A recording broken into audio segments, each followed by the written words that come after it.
The banquet hall shimmered under crystal chandeliers, every table draped in ivory silk and crowned with golden rose arrangements.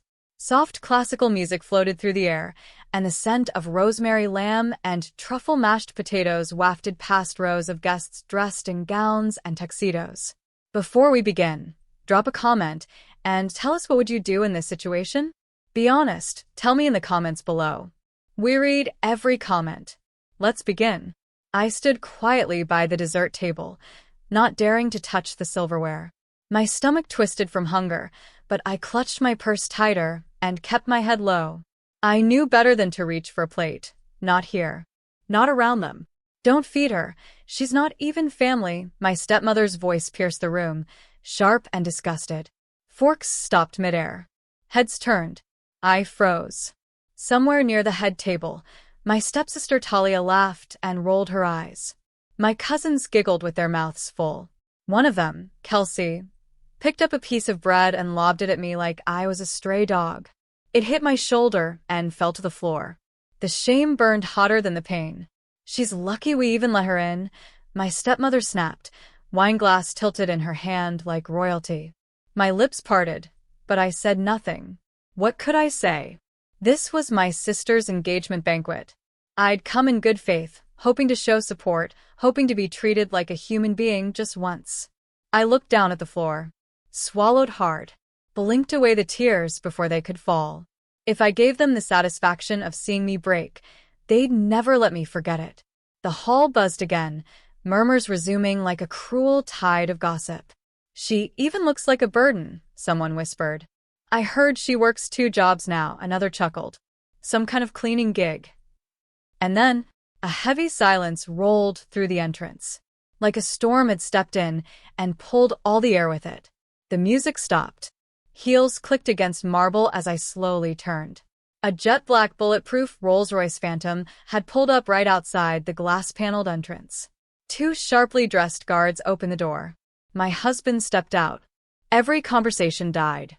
He wore a black tailored suit with subtle platinum cufflinks, polished shoes, and a face that made even the proudest men shrink in their seats.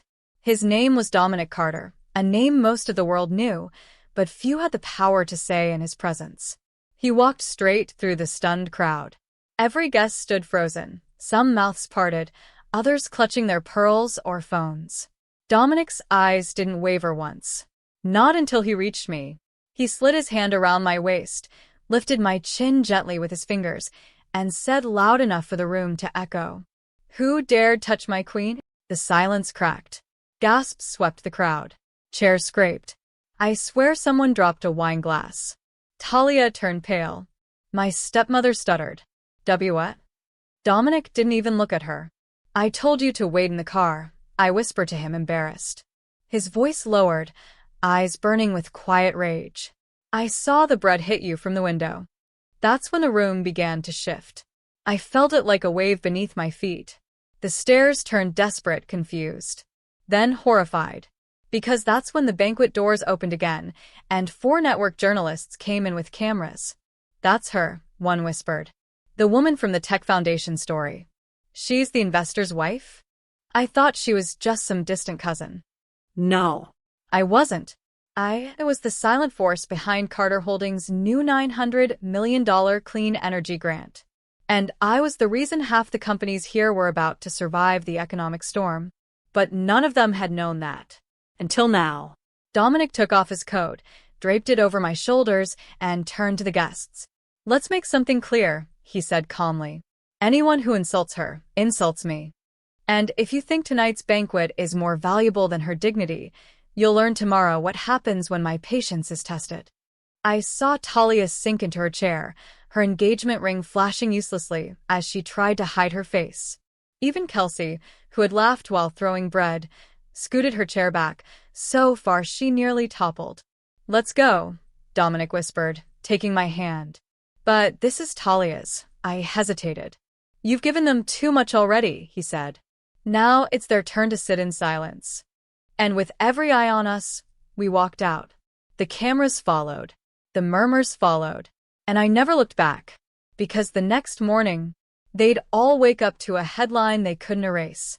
Dominic Carter's wife publicly humiliated at sister's banquet. Here's how she turned the tables overnight.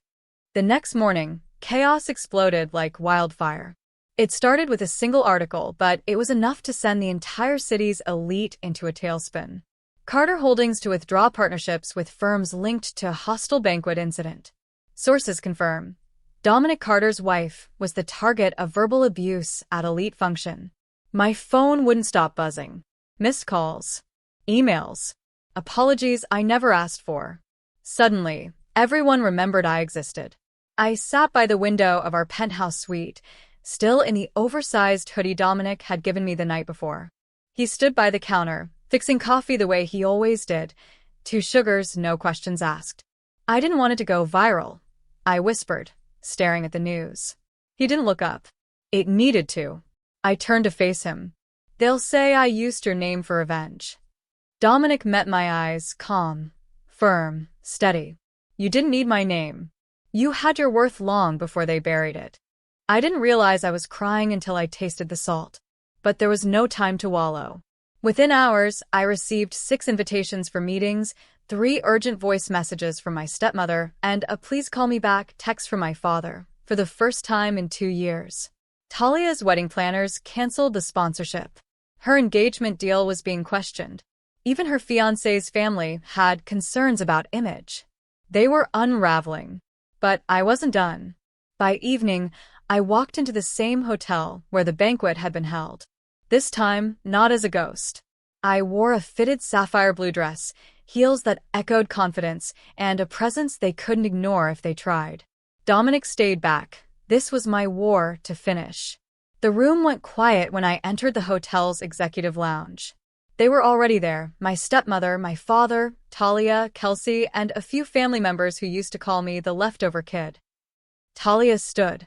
Her mascara had run dry hours ago. I didn't know he was your husband. I tilted my head. Would it have mattered? Silence. My father cleared his throat, forcing a laugh. We were just caught off guard. You should have told us you'd married up. I narrowed my eyes. Is that what it would have taken to earn your decency? He shifted. That's not what I meant. No, I interrupted. You meant exactly what you said last night. That I wasn't family. Kelsey scoffed. Come on. It was just a joke. No one meant to actually hurt you. I walked forward, slowly, every step measured. You threw food at me like I was a dog. Talia looked down. I was under pressure. People were watching. You're only sorry because people kept watching this morning, I snapped. They didn't expect that. They still thought I'd crumble the way I used to. But they had no idea. I was no longer that girl begging for a chair at their table. You told the world I wasn't family, I said, voice calm but lethal. So, don't ask me to clean your mess now. My stepmother finally stood, eyes pleading. We were wrong. I'll say it. But don't punish Talia for one night. You don't know what the press is doing to her. I know. I cut in. They're giving her a fraction of what she gave me for years. My hands trembled slightly, but I didn't let them see. Then I took out a folder and placed it on the table. What's this? My father asked. Ownership papers, I said. This hotel. The banquet hall. The new startup Talia's fiancé invested in last month. He looked up sharply. I bought them. Quietly. Over the past 2 years. You didn't know, because you never looked close enough. My stepmother's face lost all color. That's not possible. You never asked what I'd been doing, I said. You only saw the part you thought was worth mocking. My voice cracked, but not from weakness. From release. I turned to leave. Talia called after me. So, what now? You'll erase us. I paused at the door. No. I'll let you sit with the version of me you created. And wonder, every day, what would have happened if you just handed me a plate instead of throwing bread. Then I left. Back in the rolls, Dominic didn't say a word. He just reached for my hand, intertwined our fingers, and kissed my palm. You were terrifying, he smiled. I finally let the tears fall. But this time, they weren't from pain. They were from the kind of power no one could steal again. The next morning, I didn't wake up to silence. I woke up to Talia's crying voice on a voicemail. Please don't ruin everything. I know I was horrible, I know. But you're my sister. We grew up together. No. We didn't. We existed under the same roof, but we weren't raised the same. I was the forgotten one. The maid in their mansion, cleaning her dresses before banquets, like the one that broke me. Now she needed mercy. And for once, I didn't feel guilt for having none. I walked into my old workplace just after noon, a non-profit I used to clean at night when money was tight. I still visited sometimes. It grounded me. Clara? Ms. Ramos, the director, blinked. Is that you? I nodded and smiled. They didn't know about the articles or the headlines. To them, I was still just me. And I liked that. I left a signed envelope with a 7-figure donation on her desk before I walked out. Then I got into the car, where Dominic was already reading something on his tablet. He didn't look up. Your father's law firm called me this morning. They want to mediate. I raised an eyebrow. Why? They're scared you'll take the hotel public and name them in your story. I laughed once, bitter and short. They still think it's about revenge. He looked over. Isn't it? I turned to the window. It's about memory. I want them to remember what they did every time they look at a bread roll or a banquet table. That night, Talia showed up at our building. Security didn't let her through, but I saw her on the monitor. She had makeup streaks down her cheeks, holding a gift bag like it could undo what she'd done. She's been standing there for an hour, the guard said. Should I send her away? I hesitated, then shook my head. No. Let her stand. It's her turn to wait in the cold. The following week, our family's group chat resurrected. My father wrote, "We made mistakes. Let's fix this before it's too late." I typed back, then deleted it. Some wounds don't want closure. They want space. Instead, I called the hotel's event manager and told him to donate Talia's unused banquet credits to a charity for abused girls. He hesitated. You sure you want to do that? Yes, I said. Let someone else wear the crown for once. A few days later, Dominic and I had dinner on the rooftop of our building. No staff. No cameras. Just the two of us and the city lights. You've been quiet, he said, pouring sparkling water into my glass. I've been thinking, I replied, about my mother. His face softened. He knew I never talked about her. She died when I was 12, I said quietly.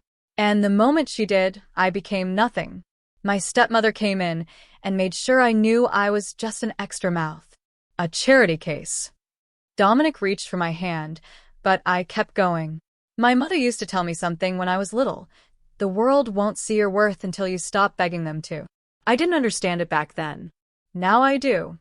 He looked at me for a long moment. You want to do something in her name, don't you? I nodded. A women's shelter. Something that lasts. Not a revenge move. A legacy.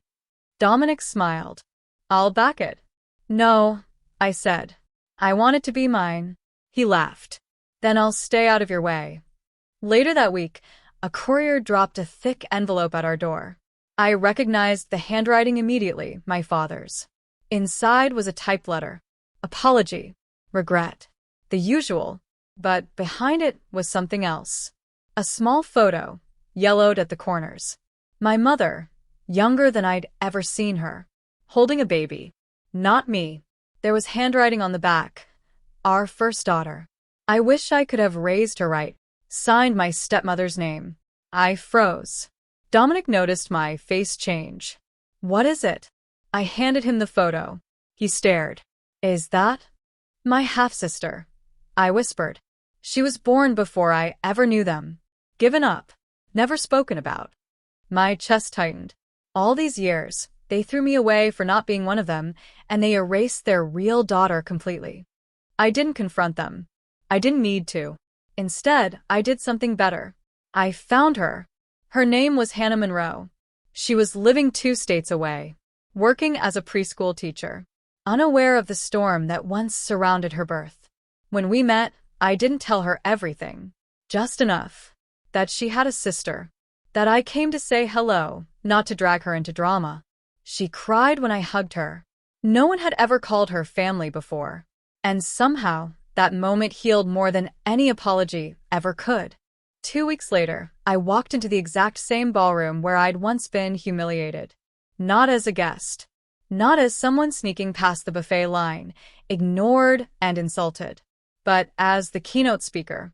It was a women's empowerment summit, sponsored by multiple corporations, including Dominic's company and several foundations I now funded. The organizers had asked me to speak on resilience. They didn't know the full story, but I did.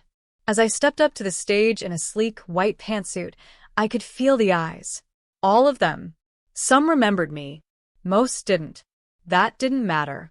I adjusted the mic, heart pounding, not from fear, but from knowing what this moment meant. There was a time I stood in this very room. I began, voice steady, and couldn't get a plate of food. Heads turned. Not because I was late. Not because I didn't belong at the event, but because someone decided I wasn't worth feeding. The room went still. But today, I said, smiling faintly, I'm not here to name names. I'm here to remind you that your worth is never decided by the people too blind to see it. Applause broke out. Not slow or uncertain, genuine. I walked off stage to a standing ovation. Backstage, Dominic pulled me into a hug. You did it, he said. You owned a room. But something bigger was waiting. That night, as I walked out of the hotel, a familiar face emerged from the shadows. Talia. She looked like she hadn't slept in days. Her designer dress clung to her like dead weight. No cameras. No smiles. Just her and shame. I watched your speech, she said, voice hoarse. I was in the back. I nodded once. Okay. She looked up at me, eyes trembling. Why didn't you ever hate me? You had every reason to destroy me. I hesitated, then answered honestly. Because I used to be you. She flinched. I used to want approval so badly, I hurt people just to feel taller.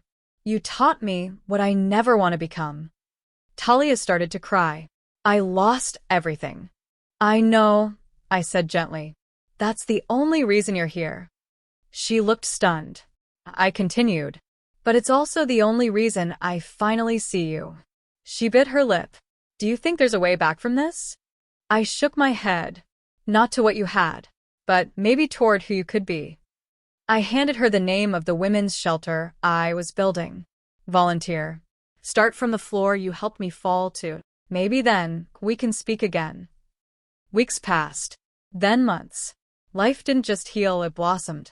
The women's shelter opened under my mother's name, Eleanor's Place. The press called it a beacon of second chances. We staffed it with survivors, former addicts, and girls who had nowhere to go but up. Hannah, my newly found sister, became the child therapy lead. I visited often. Not as a savior. Not as the boss. Just Clara, a woman who used to be voiceless, now surrounded by voices of hope. One day, my stepmother showed up. I wasn't expecting her. She didn't ask to come inside. She just stood outside the glass doors of Eleanor's Place, watching the kids play in the courtyard. I stepped out. We locked eyes. She looked older now. The years had weighed heavily on her. Maybe it was the guilt. Maybe it was knowing her empire of pride had collapsed the moment she threw bread instead of kindness. I came to say, she began, but her voice cracked.